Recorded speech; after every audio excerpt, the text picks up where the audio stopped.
palabra del Señor por el Evangelio de Juan, capítulo 5. Bienvenidos a los hermanos que se han estado incorporando. Gloria a Dios. El capítulo 5 del Evangelio de Juan. Y dice así la palabra del Señor. Señor, te rogamos que tú bendigas tu palabra en nuestras vidas y nos ayude, bendito Dios, a entender y comprender no solo la letra que está en este episodio, sino también el espíritu de la letra, bendito Dios, que venga a nuestras vidas. Y no tan solamente hacer oidores de esta palabra, sino hacedores de ella. Ayúdanos, porque si no es por ti, Señor, no podemos hacer nada, porque apartado de ti, nada podemos hacer. Te lo pedimos en el nombre de Jesús. Amén. Dice así la palabra del Señor. Después de estas cosas había una fiesta de los judíos y subió Jesús a Jerusalén. Y hay en Jerusalén, cerca de la puerta de las ovejas, un estanque llamado en hebreo Betesda, el cual tiene 5 pórticos. En esto yacía una multitud de enfermos, ciegos, cojos y paralíticos, que esperaban el movimiento del agua, porque un ángel descendía de tiempo en tiempo al estanque y agitaba el agua, y el primero que descendía al estanque, después del movimiento del agua, quedaba sano de cualquier enfermedad que tuviese. Y había allí un hombre que hacía 38 años que estaba enfermo. Cuando Jesús lo vio acostado y supo que llevaba ya mucho tiempo así, le dijo: ¿quieres ser sano? Señor, le respondió el enfermo, no tengo quien me meta en el estanque cuando se agita el agua, y entre tanto que yo voy, otro desciende antes que yo. Jesús le dijo: levántate, toma tu lecho y anda. Y al instante aquel hombre fue sanado y tomó su lecho y anduvo, y era día de reposo aquel día. Entonces los judíos dijeron a aquel que había sido sanado: es día de reposo, no te es lícito llevar tu lecho. Él les respondió: el que me sanó, él mismo me dijo, toma tu lecho y anda. Entonces le preguntaron: ¿quién es el que te dijo, toma tu lecho y anda? Y el que había sido sanado no sabía quién fuese, porque Jesús se había apartado de la gente que estaba en aquel lugar. Después le halló Jesús en el templo y le dijo: mira, has sido sanado, no peques más para que no te venga alguna cosa peor. Hasta ahí la palabra del Señor. Podéis tomar asiento, hermanos. El título de la predicación, hermanos, lo he titulado de esta manera. Es una pregunta. ¿Alguna cosa peor? Y es algo que nos hace reflexionar. ¿Alguna cosa peor? Y nos hace reflexionar por el relato ya en sí y lo que allí estaba ocurriendo. ¿Alguna cosa peor le podría venir a este hombre que casi 40 años estaba allí tirado?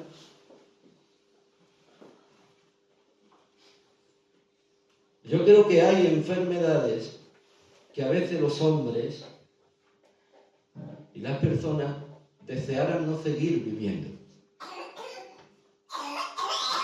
Hay situaciones en la vida de las personas que son desesperadas al extremo, llevada a situaciones ya de poder desear incluso la muerte. Yo creo que este hombre era una de estas personas que estaba allí esperando morirse.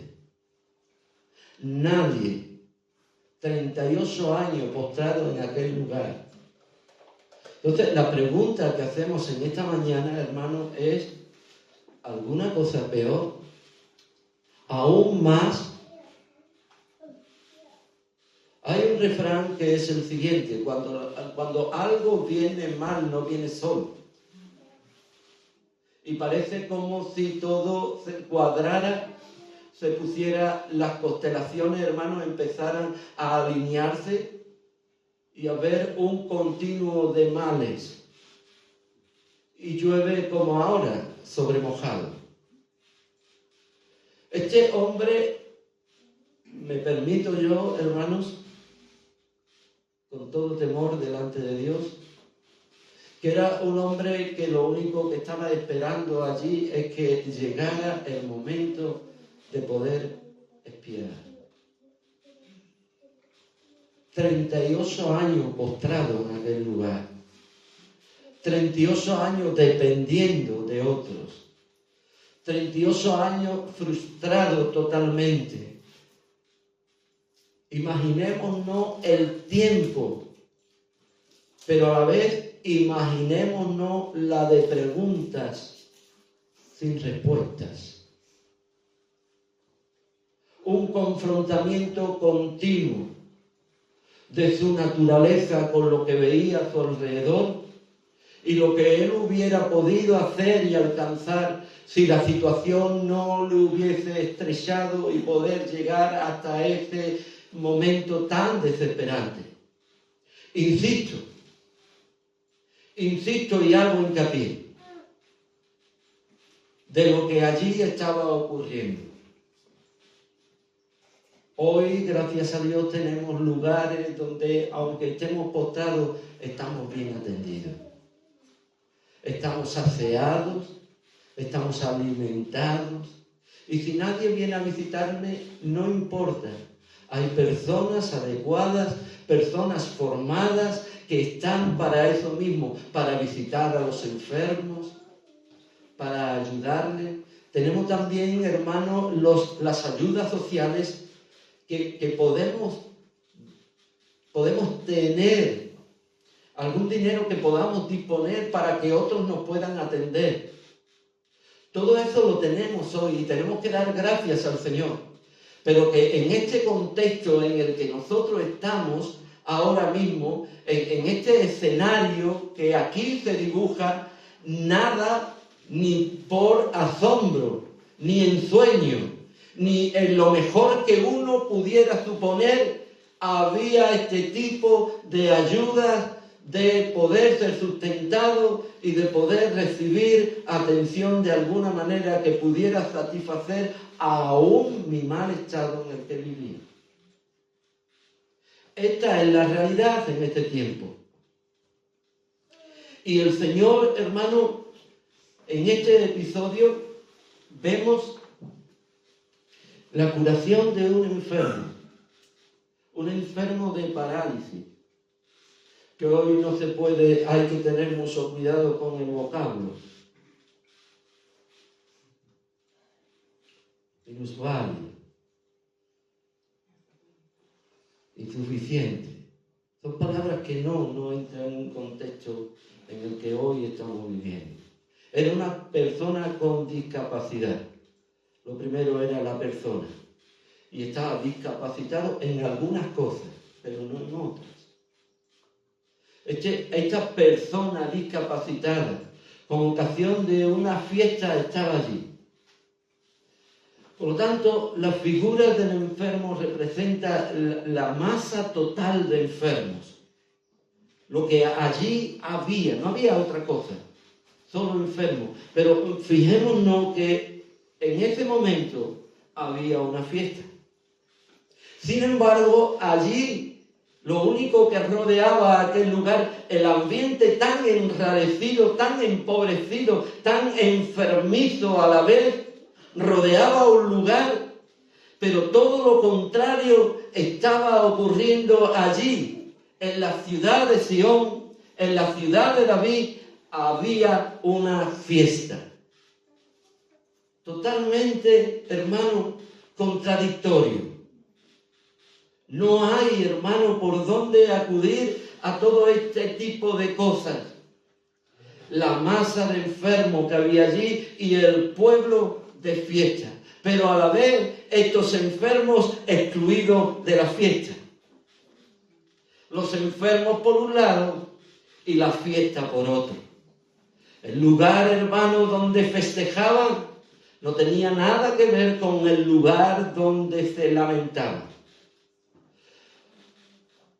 Para este hombre que estamos aquí, hermano, dibujando, no había esperanza de ningún tipo. Y se encuentra próximo a la muerte, como bien decía ahora. Y llega allí nuestro Señor Jesucristo, a ese lugar. Y manifiesta, en medio de todo lo que estaba ocurriendo, se manifiesta a Él como el único que puede dar esperanza a la desesperación y puede dar vida a la muerte y puede dar gracia a la desgracia. ¿Cuántos dicen amén? Él se presenta, no en la fiesta, no en el templo, porque Él ya había ido al templo, capítulo 2. Y en el templo Él tiene que usar, hermano, de reprimenda, de una palabra dura, de volcar las mesas de los cambistas, de poder decir y denunciar a aquellos que estaban allí: cueva de ladrones habéis hecho de la casa de mi Padre. Casa de oración será llamada esta casa. Y hay, hermano, ahí un momento en el que el Señor quiere ordenar, quiere llevar a que estos que estaban allí usando la casa del Señor como un negocio, la casa del Señor con todo el legalismo que lo encerraba, hacía partícipe tan solamente a las personas que podían allegarse y a los que pensaban que eran sanos. Los sanos no tienen necesidad de médicos, tan solamente los enfermos, dijo Jesús. Por lo tanto, los que estaban allí representaban a un pueblo que estaba enteramente sano y no podían compartir sus vidas con aquellos que estaban enfermos. Jesús llega en el capítulo 2 a ese lugar y tiene que reprenderlo. En segundo lugar, vemos en el contexto más cercano que el Señor sana al hijo de un noble. Pero a continuación, Él estando en Galilea, Él llega de nuevo con motivo de una fiesta. No se sabe qué fiesta sería. La fiesta donde el Señor tiene que poner orden es la Pascua. Después de la Pascua tenemos Pentecostés y luego tenemos los tabernáculos, fiesta de Sukkot. Pero había también algunas fiestas, por ejemplo, la fiesta de la dedicación, la fiesta de Urim y Purim, de la suerte, como resultado del libro de Esther, y las luminarias, que es Hanukkah, que esto fue como resultado del golpe que asestó los macabeos al imperio seleucida. Había otras fiestas, pero que no se habla aquí en la Biblia. La de la dedicación sí que se habla. Entonces el Señor va a una fiesta, pero viendo lo que hay, observamos que el Señor no va al templo. El Señor va al templo luego, más tarde, y se encuentra con el paralítico. Pero dada la situación en la que el pueblo y el templo y aquellos que dirigían el templo, tanta corrupción, que Él no va a ese lugar, Él va al lugar donde se necesita. Quiero decir que la iglesia, hermanos, debe de ser un lugar donde yo me sienta necesitado. Si yo vengo a la iglesia del Señor creyendo que ya tengo toda la tarea y todas las cosas ya realizadas en la vida, estoy perdiendo de vista la necesidad que tengo de poder recibir la palabra, de poder ir renovando mi vida, restaurando mi vida por medio de la palabra, de los ministerios, y poder llegar a la conclusión que estoy necesitado, que no es un culto más. Por eso nuestro Señor Jesucristo no tuvo ni vio ninguna necesidad en el templo. Cuando en una iglesia no se ve necesidad, no porque no la haya, sino porque yo no me sienta necesitado. Creo que he llegado a la madurez suficiente como tan solamente, hermano, para enseñar a los demás. Estoy totalmente equivocado. Estoy dejando de un lado la obra del Espíritu Santo de Dios a través de mi vida hasta que no esté con el Señor en el cielo. Mi naturaleza caída, mi hombre perverso que vive en mí, tiene que estar siendo derrotado.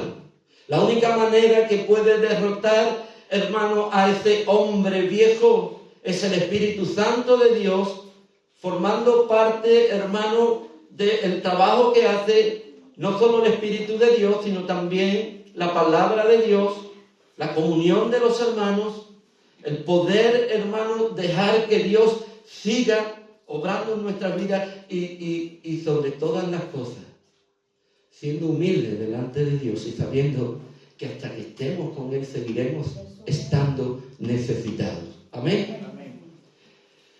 Esa es la razón por la que el Señor no va a aquel lugar. ¿Dónde va el Señor? El versículo 2 dice lo siguiente.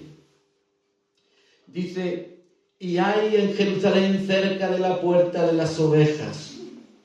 Qué significativo, ¿verdad? Un estanque llamado en hebreo Betesda. Permítame decirle que la palabra Betesda quiere decir casa de gracia o casa de misericordia. Allí en aquel lugar iban todos los enfermos. ¿Para qué? Sencillo, para buscar misericordia, para buscar gracia, para buscar compasión, para buscar, hermano, esperanza, para buscar consuelo, etcétera, etcétera, etcétera. Aquí vemos un lugar que está rodeado por 5 pórticos donde yacen una multitud de enfermos con el deseo grandísimo en sus vidas de poder hallar gracia de parte de Dios. Y digo yo, hermano, en esta mañana, no hay un lugar donde el Señor derrame su gracia si no es en su templo y en su casa. ¿Dónde derramó el Señor su gracia? ¿Dónde dejó, hermano, y depositó el Señor su Espíritu Santo si no fue en aquel cuerpo que estaba allí en el Jordán? Y los cielos abriéndose, hermano, una voz del cielo dijo, este es mi Hijo amado en el cual tengo complacencia, y el Espíritu vino en forma de paloma sobre nuestro Señor Jesucristo.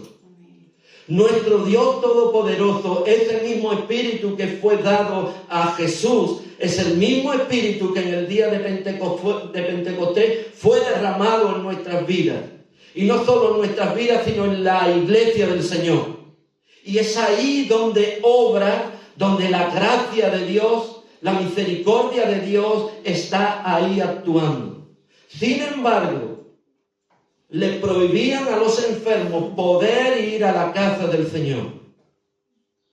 Y aquí vemos, hermano, cómo Dios no usa el legalismo, sino lo que usa es su gracia y su misericordia para poder alcanzar a los más necesitados, entre ellos un servidor.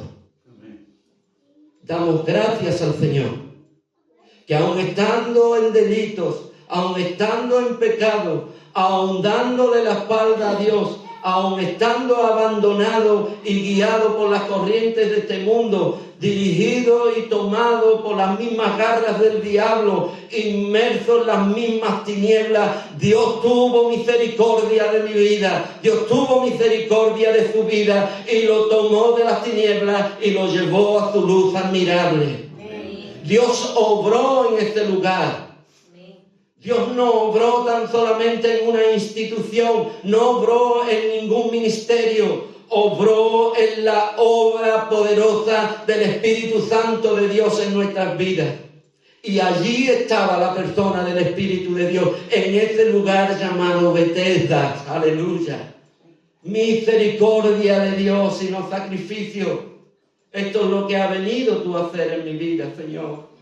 Hay un corito que cantamos, dice lo siguiente: ¿cuánto me queda que aprender de ti, Señor?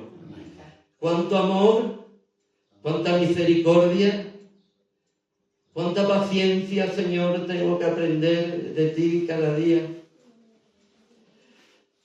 Así que aquí vemos, hermano, que hay un lugar donde el Señor va, y es ese lugar donde hay que entrar por la puerta de las ovejas. Capítulo 10. Nos habla el Señor de una puerta de las ovejas. Él es la puerta de las ovejas. Capítulo 10, Evangelio de Juan. Y nos habla de 5 pórticos, nos habla de una gran multitud que allí estaban. Y fíjense ustedes, hermanos, cómo estaban estas personas. Su única atención la ponían en la agitación del agua. Porque en cada cierto tiempo, aunque hay otros escritos que este texto lo excluyen, otros los han añadido, pero esta era la realidad. Parece un fetichismo, parece algo sacado de no la verdadera religión de los judíos. Pero ellos vivían con esa esperanza. Ellos vivían de que el agua se podía agitar y en el momento que se agitara, alguien podía entrar, tocar el agua y ser sano de su enfermedad. Pero el Señor pone sus ojos en este paralítico. Cuando leo esta palabra, hermanos, veo que por mucho que nos esforcemos, por mucho que nos expongamos, por mucho que las personas deseen con tomar la salvación para sus vidas, tan solamente hay un camino. Y es el camino del deseo de Dios a las almas que Él ha llamado desde antes de la fundación del mundo. El Señor podría haberse fijado en la multitud y haber hecho un milagro extraordinario allí, como en otras porciones de la palabra vemos cómo el Señor sanó a toda la multitud. Sin embargo, aquí solo hay una persona. No hay más milagros. Hermano, en el grupo donde vivíamos y donde compartíamos antes de conocer al Señor, habría muchas personas que no eran salvas, pero el Señor se fijó en usted. ¿Cuántos amigos? ¿Cuántos compañeros? ¿Cuántos los que vivíamos, hermanos, en la infancia, en la adolescencia, en la pubertad? Entre todos ellos, el Señor se fijó en usted. El Señor se fijó en nuestras vidas. Y podemos ver que la salvación, hermano, no es del que quiere, ni del que puede, sino del que Dios tiene misericordia. Dios tuvo misericordia de mi vida. Lamentablemente muchos se quedaron en el camino. Muchos de mis amigos fueron, hermanos, presos. Algunos siguen presos de ese mundo tan empantanado en el que sabéis, hermano, que estuve esclavizado durante un tiempo. Otros ya no están. Y Dios se fijó en mi vida y Dios se fijó en su vida. No es del que corre, no es del más sabio, no de ninguna de las maneras. Es del que Dios tiene misericordia. Bendito sea su nombre. Y Dios tuvo misericordia. ¿Cuál es la idea de todo esto, hermano? ¿A dónde queremos llegar? Y una de las ideas que podemos concretar de este escenario que nos dibuja las Escrituras es: ante la desgracia y la desesperación hay alguien que tiene autoridad, que tiene el poder para confrontar y cambiar totalmente la situación tan desagradable, tan desalentadora. Lo cambia, hermano, de lamento a baile. Lo cambia, hermano, el Señor, de desgracia a gracia, de desesperación a esperanza. Es el único. ¿Quién es esa persona sino nuestro Señor Jesucristo? ¿Quién es esta persona que hace este milagro?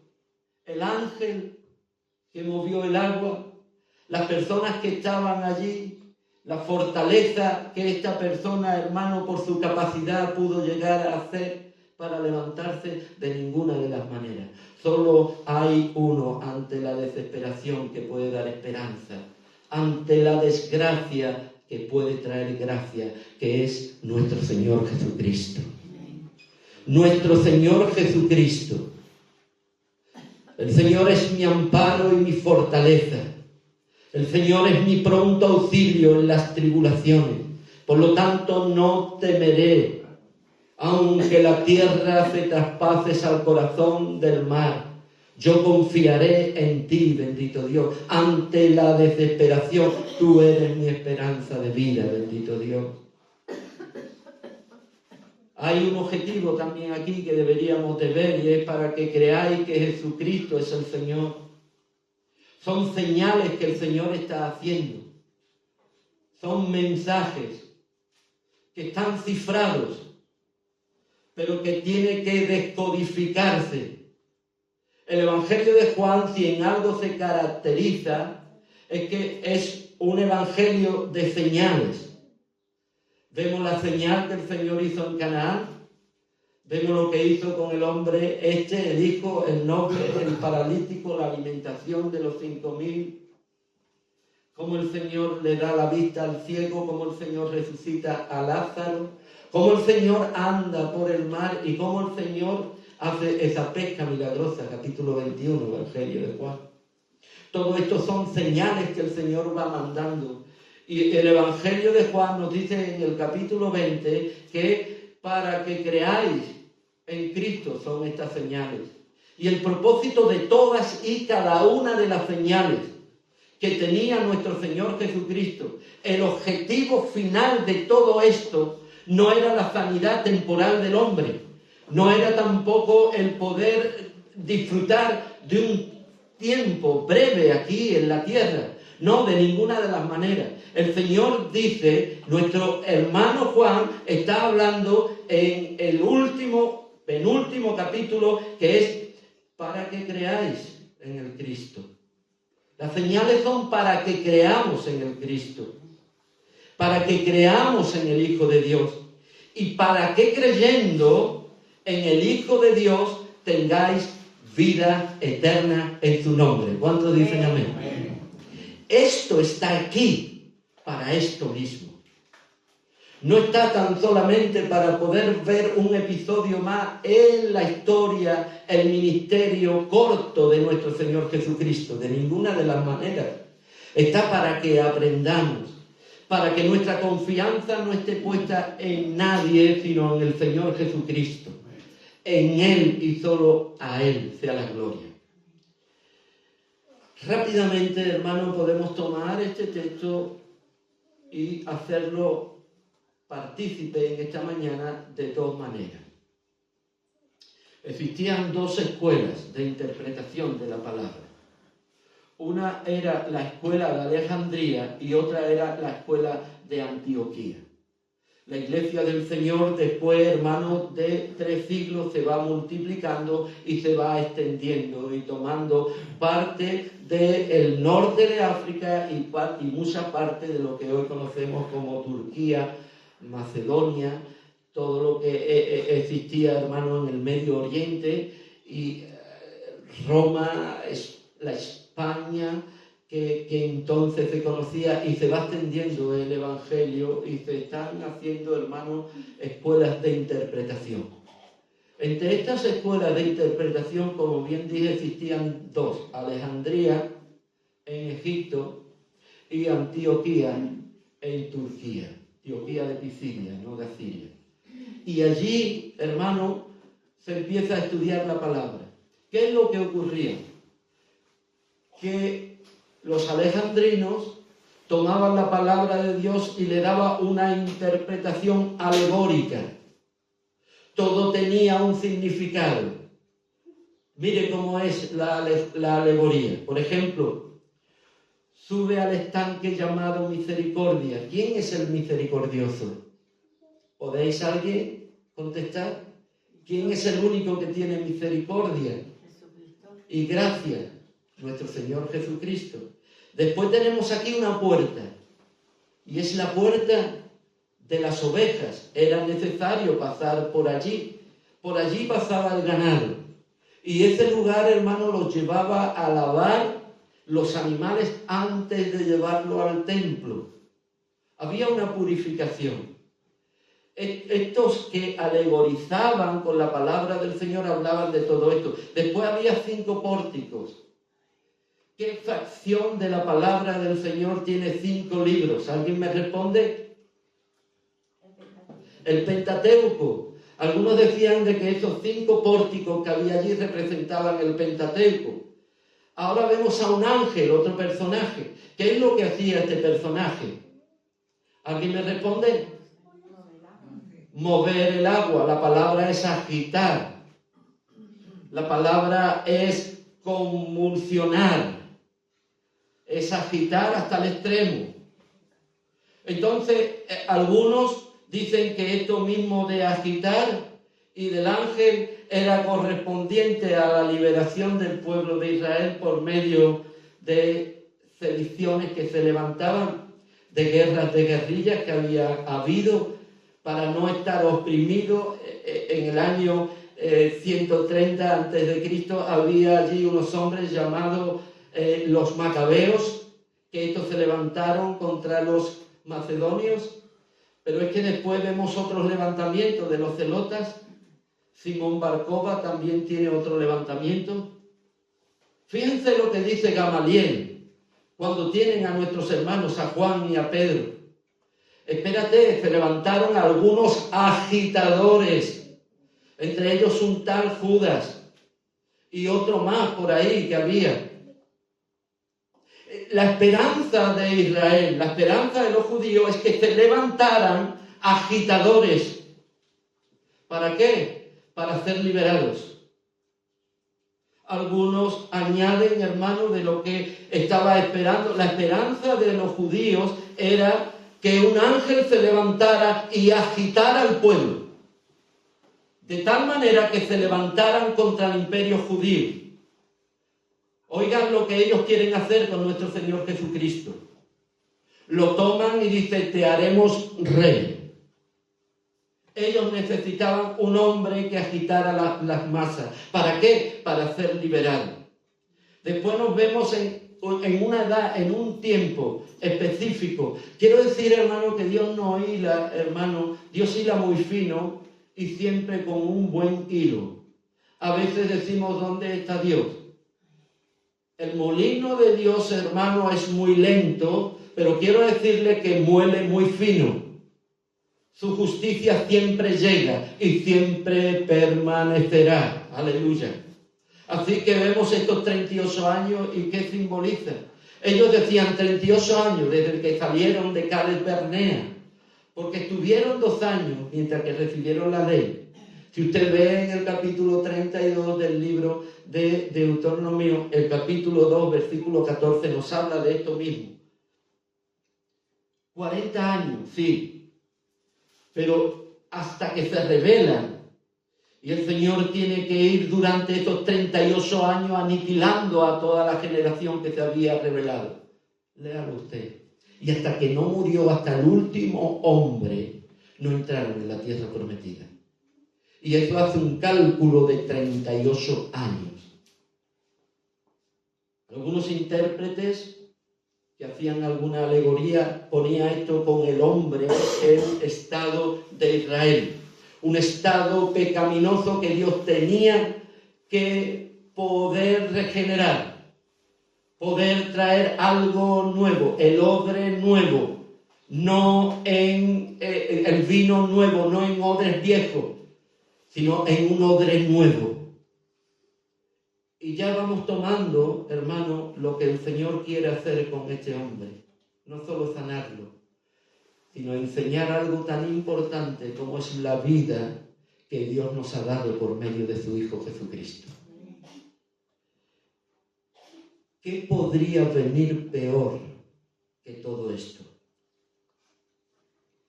Y además hay una palabra ahí que dice, no peques más. ¿A alguien le recuerda esto en el capítulo 8? ¿Qué vemos en el capítulo 8? Una mujer adúltera, donde el Señor le dice, mujer, nadie te condena, yo tampoco te condeno. Vete y no peques más. Es, digamos, una palabra de la boca de nuestro Señor Jesucristo. Si lo pusiéramos en el contexto de Juan, diríamos que se contradice. Porque dice, la epístola de Juan, el que dice que no peca hace Dios mentiroso. Entonces, ¿a qué se está refiriendo el Señor aquí?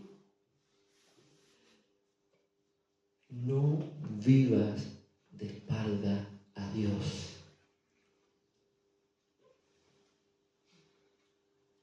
No peques más. No vivas una vida sin prestarle atención a Dios. No vivas una vida de libertinaje. No vivas una vida en la que te da lo mismo todo y creer que sigue levantado y restaurado y tiene vida. El Señor está tratando aquí, hermano, de llevar a este hombre a un cambio de vida. Mi pregunta es, hermanos, si yo me veo reflejado con este hombre, si yo me veo, hermano, como una persona incapacitada, donde Dios, por su misericordia, por medio de Cristo, ha fijado sus ojos en mí. Pero no queda tan solamente ahí, sino que tenemos que mirar qué es lo que quiere el Señor una vez que me ha sanado. ¿Sabéis lo que quiere el Señor con mi vida y con su vida? Que no pequemos más.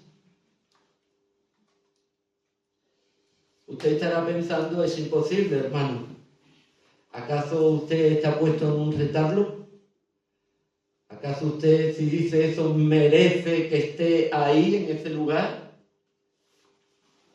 No, la condición de este hombre no iba a ser perfecta. Lo que Dios quiere enseñar con esto, hermano, que no lleve una vida libertina. Que no lleve una vida en la que todo le parezca igual. Pecar como que no pecar. Llamar a lo malo bueno y a lo bueno llamarlo malo.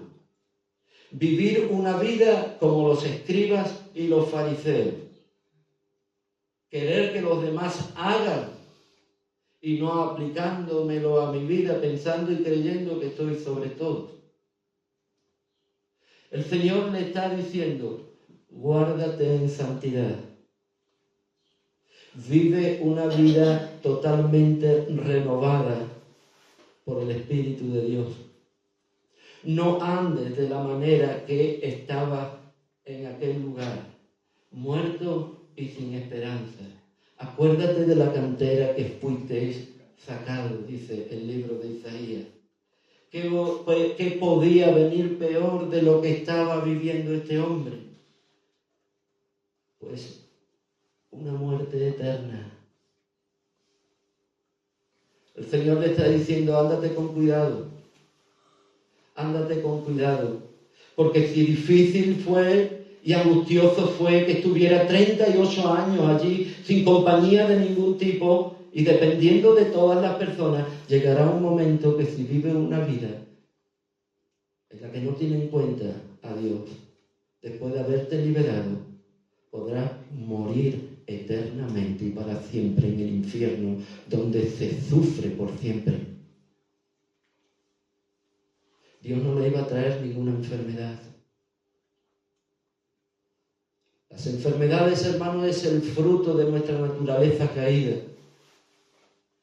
Dios no trae ninguna enfermedad, hermano, porque Dios no puede tentar a nadie.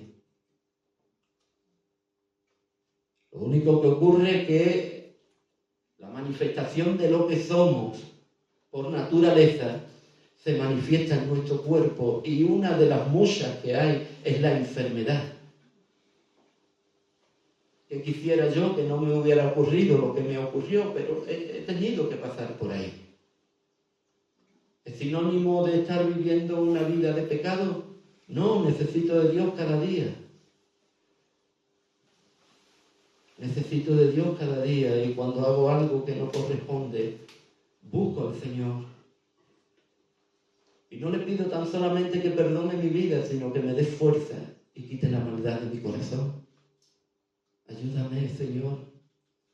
Ayúdame no solo a no hacerlo, sino a que tú quites esa maldad y ese deseo de mi corazón. Si estoy continuamente practicando el pecado, estoy dándole la espalda al Señor, no estoy tomando en valor, me puede venir algo peor. No le podía venir nada peor a este hombre, no había nada, no creo que haya nada peor. Pero si nosotros lo analizamos, hermano, a la luz de la palabra del Señor, hay una cosa peor que una grave enfermedad. Y es que perezcamos en el infierno. ¿Cuántos dicen amén? Tenemos que cuidar nuestra vida de santidad. Al menos yo percibo este tratamiento del Señor con este hombre, así, de esta manera. De tal manera que después hay como echándole la culpa al Señor de todo lo que a él le había ocurrido. Es que me lo dijo este. ¿Por qué lleva el lecho? Porque me lo dijo este. En ningún momento vemos al Señor que reprocha nada. Yo soy infiel, Él sigue siendo fiel. Amén. Yo puedo culpar a Dios a veces. ¿Por qué, Señor? ¿Por qué? Pero no por ello el Señor deja de ser fiel. Él es fiel por nuestra vida, aunque nosotros no lo seamos. No me cabe la menor duda. Y quiero terminar, hermano. Debemos de permanecer en la libertad con la que Cristo nos hizo libres. Todos y cada uno de nosotros que nos vemos identificados con este hombre allí tirado, sin esperanza, sin Dios, sin gracia en su vida ni misericordia, nos tenemos que ver identificados con nuestra manera vieja de vivir.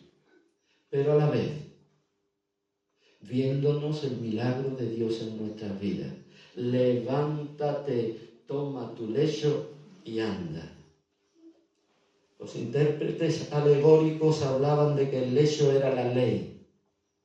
Y el Señor traía un texto a mis pensamientos que me llevaba a la ocasión donde Caín y Abel tienen un confrontamiento. El Señor le dice a Caín antes de atentar contra su hermano: el pecado está en la puerta. ¿Os acordáis? Pero de la misma manera que está en la puerta, tú tienes autoridad para tomarlo o para dejarlo. Mi pregunta en esta mañana: ¿estamos dispuestos, con el poder del Señor, a abandonar todo lo que el enemigo quiere atar en nuestras vidas? Quiere llevarnos arrastrados, poniendo, hermano, excusas, poniendo debilidades, poniendo cosas que no tienen nada que ver con una vida de santidad, con una vida de libertad. Que no, hermano, no somos en este caso legalistas.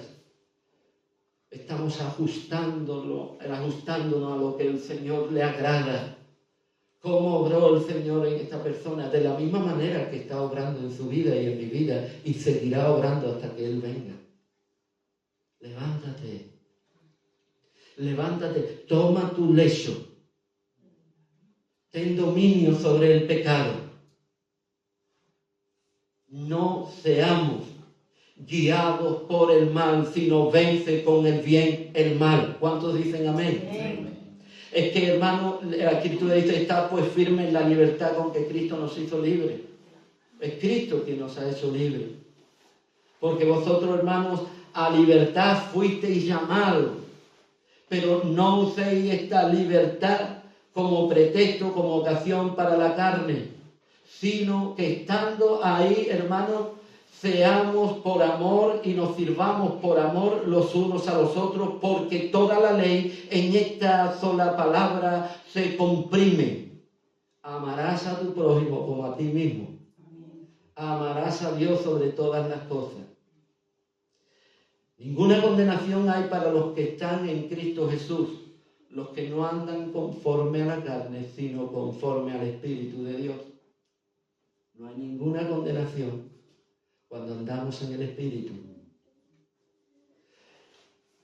El apóstol Pablo, 2 textos y termino, nos dice lo siguiente: oigan, Las cosas están y son placenteras en este mundo. El deseo de la carne, la vanagloria de la vida, las cosas que nuestros antepasados, nuestros padres, estuvieron viendo en aquel árbol de la ciencia del bien y del mal, sigue actuando. Nuestro hermano Juan lo dice en la primera epístola, que dice que los deseos, la vista de las cosas que hay a nuestro alrededor nos encandila, nos seduce. Y es esto, hermano, y es a esto lo que se refiere el apóstol Pablo cuando dice: todas las cosas me son lícitas, pero no todas convienen. Podemos hacer un análisis de las cosas que son lícitas, muchísimas, pero si nosotros lo analizamos conforme a lo que nos dice el Señor, vete, dice, mira, has sido sanado, vete y no peques más. Debemos de analizar esta palabra. Debemos de sentarnos y mirar en nuestras vidas qué es lo que hay que está desequilibrando mi vida de santidad y de libertad, y rogarle al Señor que nos ayude cada día, porque Él es el único que puede ayudarme. Todas las cosas me son lícitas, dice también, pero yo no me dejaré dominar por ninguna. Tener dominio. Pablo se lo dice a Timoteo: Dios no nos ha dado espíritu de cobardía, sino de poder, de amor y de dominio propio. Levántate. Pero una vez que esté levantado, mira, has sido sanado. Hermanos, hemos sido sanados de la peor enfermedad que pueda tener el hombre, y es de la enfermedad del pecado.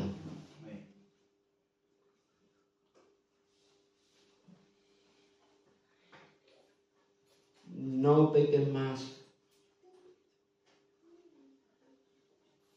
No peques más. Este fue el mensaje. Y esto no fue, hermano, una reprimenda. Dios me libre de reprender, hermanos. No tiene nada que ver una reprimenda con un consejo. Y esto es un consejo que el Señor le hace a este hombre. Ten cuidado, hijo mío. Ten cuidado, nos dice el Señor en esta mañana. Así que, hermanos, tenemos libertad para entrar en el lugar santísimo. Hasta ahí ha llegado el Señor. Esa es la libertad que el Señor nos ha dado. Y podemos entrar de una única manera: por la sangre de Jesucristo. Ni usted ni un servidor podemos seguir adelante llevando este mandamiento que es tan duro, llevando ese camastro, ese lecho que es tan pesado, sino tan solamente por la gracia y por la sangre de nuestro Señor Jesucristo.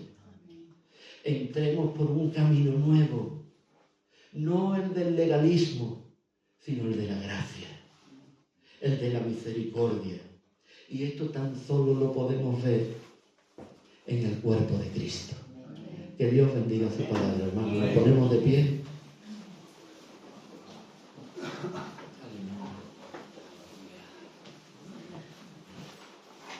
Muy bien.